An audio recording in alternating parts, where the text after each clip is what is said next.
So, ladies and gentlemen, welcome. So, this is first ever I'm doing after my CISA qualification. My official results yet to come. My preliminary results have shown that I passed the examination. I'm very happy about that, and I would like to thank each and everyone who contributed to this success. So, there are a lot of people contributed to this success, unknown people, and those who are unknown before came to become a known people. And so, I thank each and everyone for this. So this is a session, scheduled based on the request, and based on the request I get from the people asking what's your experience, how you prepared for CISA. So I thought instead of going one-on-one with the calls and chats messages, I thought we can schedule one meeting and at one shot we can do this. So this is how we have come up with this. So if you have any specific any specific clarifications needed or specific doubts you have, if you want any interactive session, based on the request, we will have one more session also. So this is how it is planned for this, and we are expecting this to be for 25 to 30 minutes. So let's see how it goes. So first thing is that we are all achievers actually. When you think of CISA, you are aspirant. In my view, that since you are here and you started pursuing, I feel you are not only aspirant, you almost achieved your CISA. This is the reason why I feel, and I would like to call you as a CISA achievers. So the first thing comes to each and everybody's mind. Everything starts with a big why. Without why factor, there is nothing at all. There is nothing going to start without why. The question of why should be in your mind. Why should I pursue CISA? This is what. In my case, why should I go for CISA? I am from a CA background. I'm an Indian Chartered Accountancy background. So I done a lot of audits. What I like to call those audits I performed are traditional audits. Why I call them as a traditional audits? Because there are three types of audits. One is audit around the computer, audit with the computer, and audit through the computer. What we have done in the past is audit around the computer and audit with the computer. What exactly CISA does is audit through the computer. So 99% of CISA does is audit through the computer. What do I mean by that? Because in case of audit around the computer, you just take an output and you just check that output. In case of audit with the computer, you use computer as a tool to validate the process.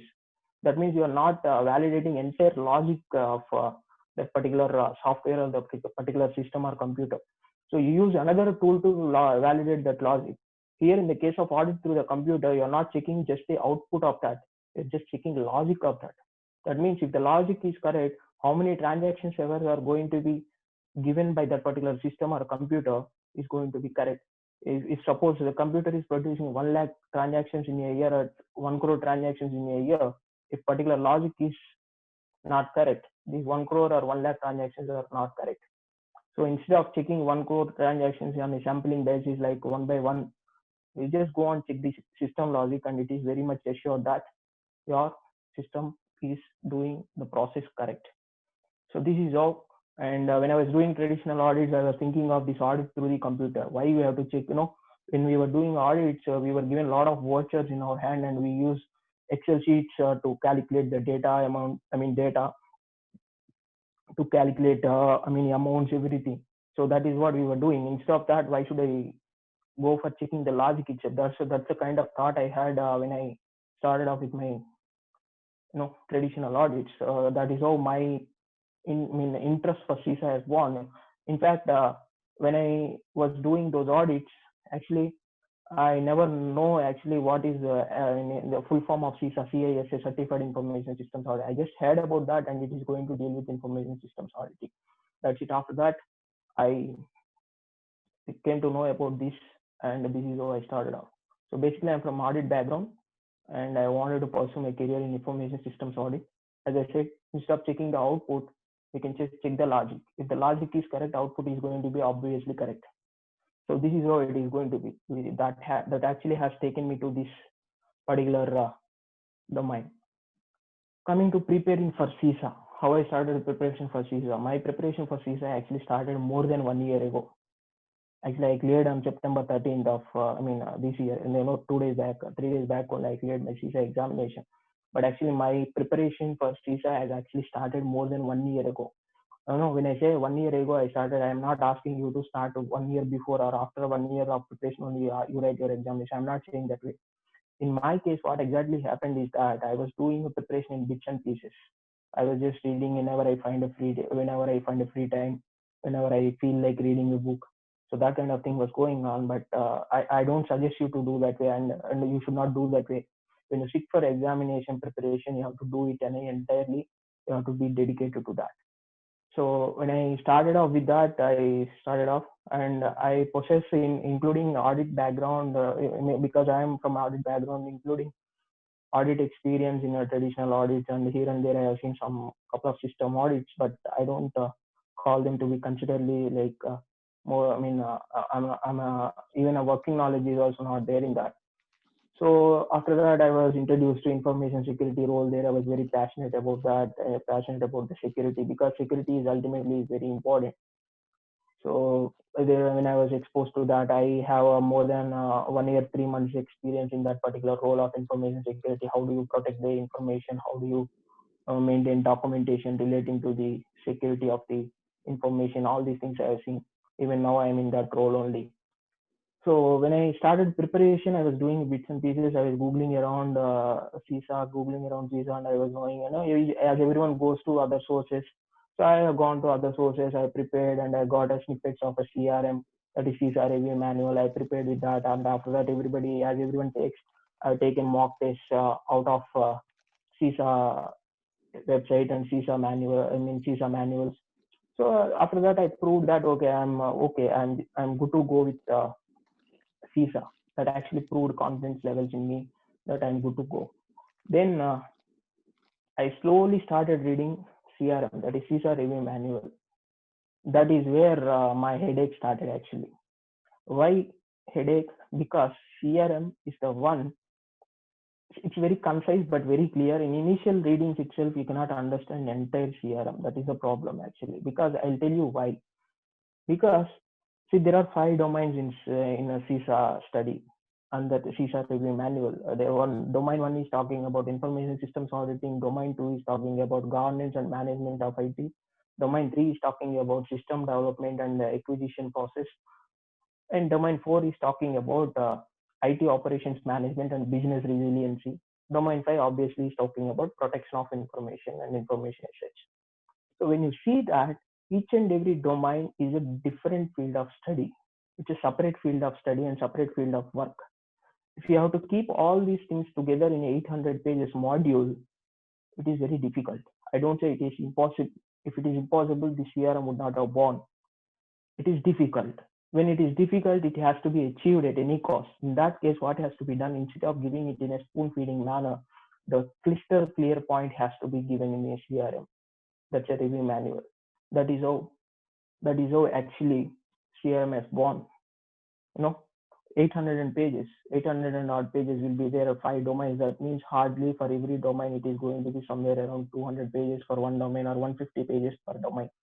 So in that case, it is going to be difficult to do that. And like if you expect any explanation to that, if you start giving explanation to each and every concept or topic covered there, it is going to be too burdensome and it is going to be thousands of papers of review manual. Now itself we are feeling headache to read that, but if it is thousands of papers, we don't even touch that. It is very concise, but it is very clear actually here. And there is one more thing, that is question and answer database. It is official ISACA manual along with CRM. That is very, very important. One thing you have to keep in mind that these two things are everything. These two things are everything for CISA preparation. These are Bible, Bhagavad Gita, Quran, whatever you feel like. These are everything for CISA. Even in fact, I prepared those two things only. The question comes to your mind, if these two things are there, that means can I expect any question from this question and answer database? No, ladies and gentlemen. It is strictly, if you get at least 1 or 2 questions in your examination from that question and answer database, that question and answer database is having 1,000 or 1,100 questions, around 1,100 questions are there. You can't even expect one question out of those 1,100 questions. Then in that case, why this CRM and Q&A database are given, and why I have to spend so much of amount to write the examination to buy those manuals. Here is the trick actually.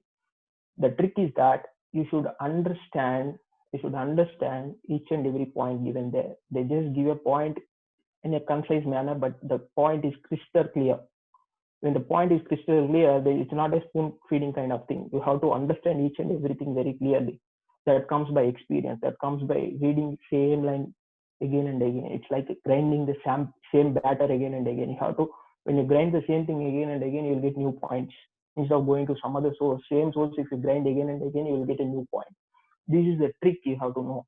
So you have to grind it again and again. Then only you will understand the importance and the preference you have to give for these two particular manuals. This is how I prepared, and I prepared that thing only. When I was preparing for CISA, I revised those two things 3 times. CISA review manual and the question and answer database. Those two things I revised at least 3 times. No, this is very important, and the thing you have to things to remember here is, I'll tell you. See, CRM and Q&A database are everything actually. These are Bible, Quran, Bhagavad Gita, whatever you feel like. These are very much important, and without that there is no examination. You can't face the examination at all. These two are very much enough. The CRM is dry. I told you that. Domain 1 to Domain 5. So these are different fields of study and different fields of work. You cannot take those things to a book in a 800 pages book. That is the reason they will give a crystal clear point. That is what. And when you go through CRM in initial pages itself, there will be a weightage.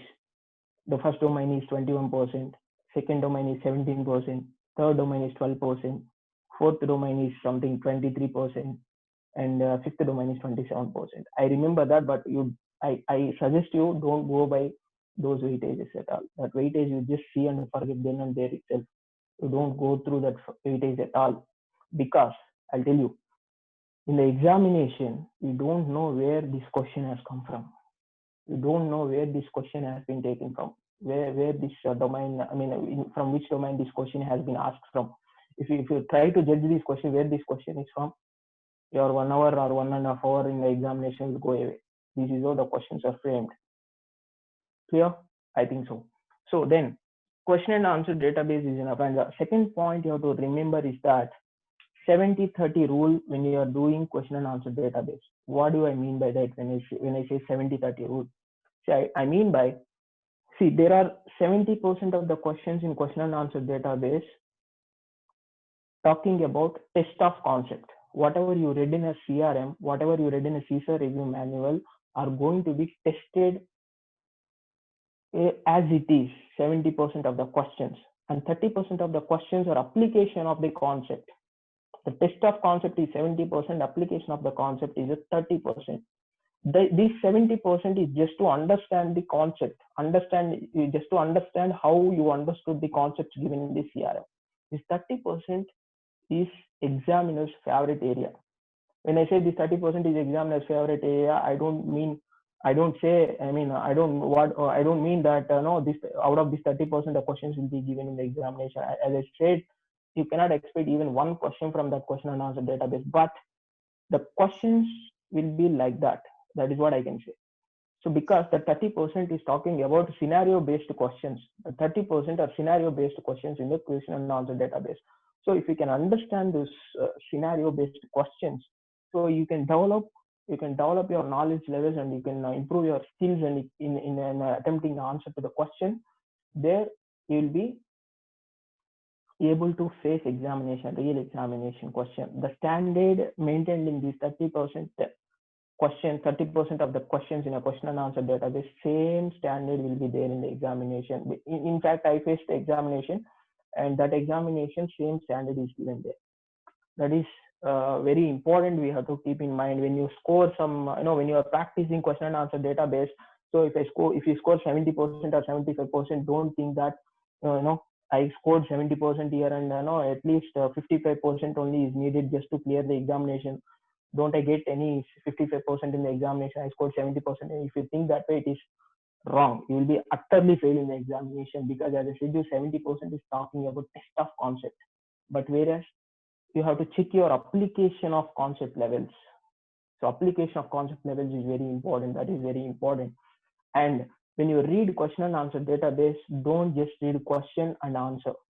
There is a question and four options underneath that. So don't just read question and answer. We have to read explanations also, because explanations are the real areas which improves your knowledge levels and skills to understand and solve the questions. So that is very important. You have to read explanation. As I said, if you even if you even if you remember entire Q&A database, no one question or two questions are also not going to come from that. So in that situation, how you face the examination, you have to read explanation. They'll give justification to that. If you understand the justification, you can improve your knowledge levels and skill levels to face the examination. Then you will ultimately face the examination. You will come out with flying colors. That is how it goes. So that is very important. And do not go to any outside source other than CRM and question and answer database. This is very important thing. In the initial days, I done this mistake actually. In fact, everyone do this mistake, I think. So do not go to any outside source, because there are a lot of dumps available if you just Google it, CISA dumps, you will get a lot of dumps. Don't go to them. Why? Because that will create chaos. That will create a lot of confusion in your mind. Because in that dumps itself, there are answers given. Those answers itself are wrong in some of the dumps. In some of the questions, answers itself are wrong. So if you sit in a preparatory level itself, if you sit to judge this question whether this answer is right or not, entire thing is gone. Your preparation is disturbed. But the CRM and question and answer database, nothing is no incorrect option is there. I know, but here and there some 5 to 10 questions incorrect options I have seen, because it is 12th manual. I mean 12th version manual it is, and I read the 11th version manual also. When you look at 11th version manual and 12th version manual, there are here and there some changes are there, but I didn't judge which one is correct. 11th is correct or 12th correct. No, I just moved away from that. So if you sit to judge these things, nothing is going to work out. So at least you leave it. Out of 1,000 questions, if it is 5 or 10 questions, it hardly matters. But if you go to outside source, no one can give you the assurance about the accuracy of the questions given there, answers given there. Just like that, they fill the questions. I mean, just like that, they give the answers. No one give you that in the initial stages, unless you get the confidence. Unless you get the confidence that your skills are enough, your knowledge levels are enough to face any question. Till that point of until that point of time, don't go to any outside sources for getting questions or any mock tests or kind of thing. So once your knowledge levels are improved and once your skills are up to mark to face the examination, then you are good to go, because you are in a position to judge with your knowledge levels. In the initial days itself, if you go and see that, question and answer database says explanation this, and if you go to outside, so that one is this. So you'll be confused and you'll be ending up and getting nothing. So this is how it goes. You should not do that in the initial days and the initial stages of preparation. Just strictly stick to these two materials only. These are very important and very much helpful to clear the examination. And another point you have to keep in mind is that you should know something about everything and everything about something. What do I mean by that? You should know something about everything and everything about something. I'll come to the second point first. Everything about something. What do I mean by that? When you look at a CISA review manual, there are topics. I'll take some examples out of that. You should know everything about something. What is that something? Out of that something, I'll take some examples. That is controls: preventive control, detective control, corrective control. If you understand definition itself, it doesn't suffice. It is not at all enough. You have to understand application of these controls in a particular scenarios. That is what is a very important thing. As an auditor, you are going to check controls. So unless you have a fair amount of idea, good knowledge on that, how we are going to check the controls. So implementation level and everything you should understand, and you should do that. So controls, you should know everything about these something areas, and risk management process and a risk management program and risk management process. You should know everything about what is the step in that, and everything from starting training, from starting vulnerability assessment to risk management strategies. Everything step by step you have to understand. And again, policies are heart and every blood and heart of every organization. You should understand how the policies are framed, how you should understand how the policies are going to be executed in case of something is not listed in the policy, how you react in that situation. If auditor come across that situation, how he deals with that. So these are the favorite examination areas. In fact, auditors' work is going to revolve around these things only. In that case, you cannot take light on these things. So this is how I can give you. And segregation of duties, it is very, very important. This is where fraudulent activities can happen.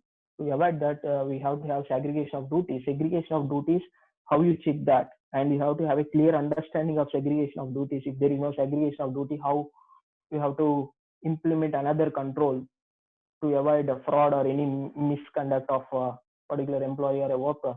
So these are the things you should know everything about these something. So this something I given a few examples for that, but it is not everything. When you go to CRM, you will understand what are the areas we should know everything about that. And I'll give you some of the examples for you should know something about everything. Something. If you know something itself, it is more than enough for that. I'll give you one of the, I mean, a few of the examples for that. Those are frameworks are there. That is OSI level. I mean, so Open System Interconnection Model, and CMMI is there, Capability Maturity Model Index, CMMI is there, and other frameworks, and firewall implementation, how you implement the firewall, and now before IDS or IPS. So these kind of things, you should not go to the expert level at all. How you implement the firewall, if it is implemented here, what will happen? If it is implemented there, what will happen? If no, all these things. This is another area of study. But in a CISA level, they are just asking which firewall is better, which firewall is worst, which firewall is better in that particular scenario. These kind of things will happen. That means if you know something about these things, it is more than enough. So this is what is very important. You have to keep in mind. These are the points you have to keep in your mind when you're preparing for the examination. And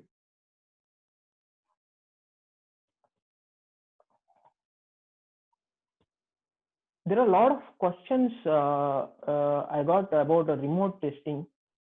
So in fact, even before I start this session, also I got questions about this remote testing. See, remote testing, no doubt, it is very much comfortable, and it is very much useful actually. At the comfort of your home, at the comfort of your drawing room, or in your bedroom also, you can sit and you can write the examination. Nobody is going to stop you. See, here I given a QR code just to scan, just scan, and you can check your compatibility, I mean systems compatibility to take the examination. It is simple. Everybody's computer will pass this compatibility test. I'm very sure about that.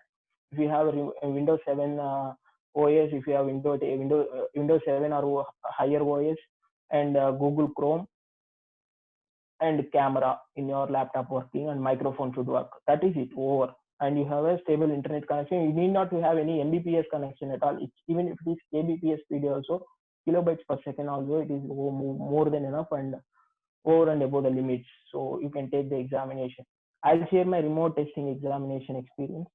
So I take an examination at 12:30 midnight Indian Standard Time. So purposefully I choose in that time just to avoid any internet connection issues, and somebody will be roaming around in the house. So just to avoid that, I just taken the examination at the midnight time.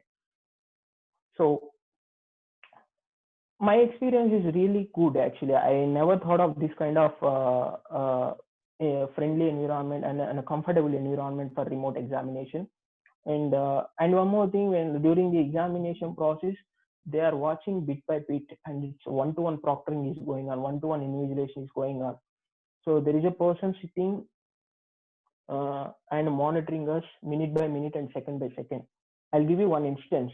I just covered my face with my hands, thinking, what is the answer to this question. I was very much worried because I know the concept, but I am not in a position to get the answer to the question. In that, immediately, the guy on the other side, the proctor on the other side, sent me a message. But sorry, I mean, he said, if you are really tired or feeling tired, you should not cover your face. Please don't do that. If you feel tired, you can rest your chin on your hand. That kind of thing he has given me within a fraction of a minute, within a second actually. So this is how the invigilation is going on. Before taking the examination, you have to show your ID proof, and you have to show between the four walls of your room, and they will scan, and the desk also they will ask you to scan, and underneath the desk also they will ask you to scan. Each and everything is a security step is going on. and this is really beautiful, and you can take the examination, and nobody should come around you. Nobody should come around you during the examination time. That is very, very important. So just to avoid all those things, I take an examination in the midnight time. So, and you are allowed for 2 breaks in between. That is 5 minutes to 10 minutes break each and every break. And during that break also your timer counts. So 240 minutes, that is 4 hours examination. Your timer will be counted.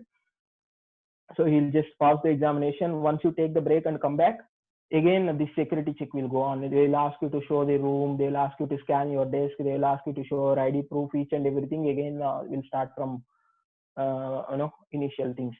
So this is how it goes, but don't have any much very much doubts about remote testing. Remote testing is very much comfortable and very secured and very effectively monitored. Don't think that if I keep something on my desk, if I keep some papers or something on my desk, I'll tell you I kept my AC remote on my desk and to control the temperature, AC temperature. He just asked me to take this away. Then I asked him, how can I control AC temperature? Then he said me, you just message me, you let me know, I'll tell you, you can take that and you can control that. So this is a very effective manner it is happening actually. And during the examination, examination interface is very, very, very, very, easy actually, very facilitative, very flexible. You can mark your questions, you can flag your questions, and if you have any doubt, you can come back and clear the answer, and you can give answer again.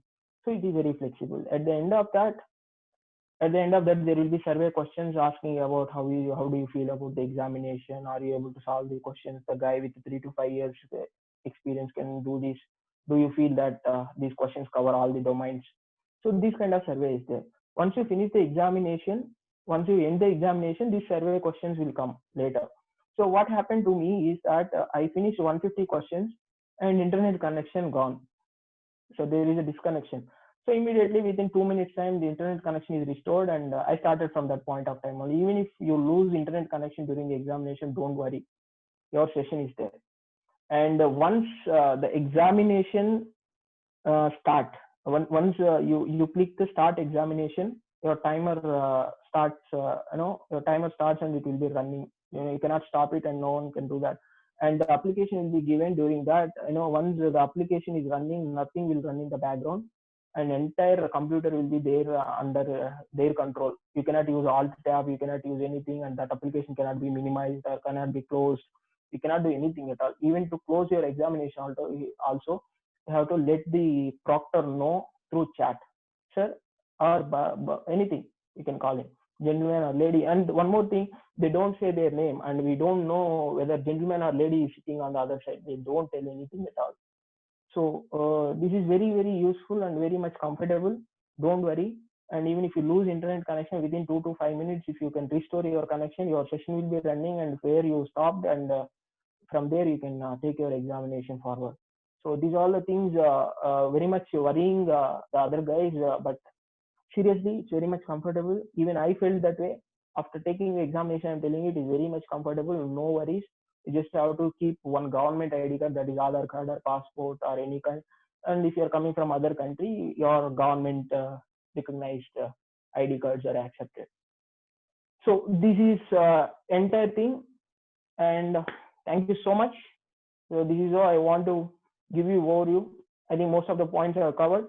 So if you have any interactive kind of, if you want any interactive kind of session, if you have any specific doubts to ask based on the request we get from the people, we'll have one more session, and we'll do that. Thank you so much, ladies and gentlemen. If you have any questions, you can shoot out at cesaganesh@gmail.com. This is exclusively for my CISA friends.